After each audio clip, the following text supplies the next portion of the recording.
Okey, apa beza simpan emas dekat Quantum Metal dengan simpan emas dekat platform lain atau syarikat lain?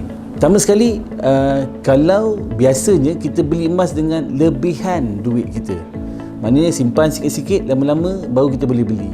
Tetapi dengan Quantum Metal, kita boleh menggunakan seluruh gaji kita ataupun seluruh belanja OPEX kita untuk beli emas dahulu. Itu beza paling besar tu. Jadi sebab apa? Maksudnya kalau dengan Quantum Metal boleh beli banyak emas, kalau kita pakai platform lain kita boleh beli sikit emas. Itu yang pertama. Dan yang kedua, kalau kita beli dekat Quantum Metal berbanding dengan tempat lain, contohnya kita beli emas fizikal, lepas tu kita nak pakai cash, kita pergi ke organisasi lain, Rahnu, kita kena physically kena pergi, kita kena ambil kereta, kena jalan, dan entiti yang berbeza dengan orang kata apa, masa yang mengambil masa yang panjang. Tetapi kalau Quantum Metal, kita pakai telefon je, beli dan dapatkan pembiayaan dekat telefon saja. So dia menjimatkan masa kita.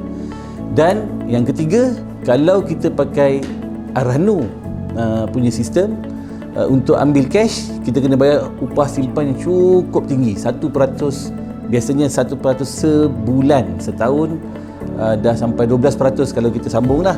Tapi di Quantum Metal hanya 3.5% sahaja tawaruk fees yang dikenakan.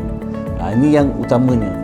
Dan kalau kita pakai emas di platform yang lain, kita memerlukan, bila kalau kita nak jual, biasanya kita akan menghadapi kesukaran nak jual. Tapi kalau Quantum Metal ni kita boleh jual, samalah, jual dan beli hanya di talian saja dan secara instant.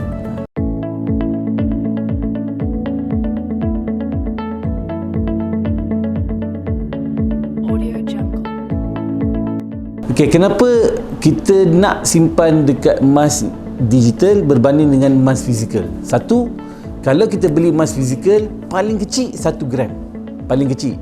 Dan emas fizikal, bila kita beli dalam bentuk fizikal, dia melibatkan proses yang mana dia kena pecahkan daripada 1 kilo tu kepada gram yang kecil, dan melibatkan proses upah, packaging, yang mengakibatkan kos belian 1 gram tu jadi mahal.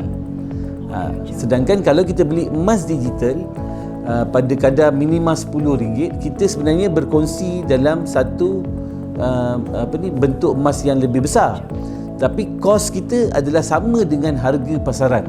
Of course lah, adalah campur keuntungan yang diambil. Kalau Quantum Metal diambil 7%, tapi kalau kita beli nilai yang sama, katalah contohnya 1 gram yang sama, kita beli emas fizikal berbanding dengan emas digital, akan ada perbezaan yang cukup besar dari segi kos pembelian emas fizikal berbanding dengan emas digital.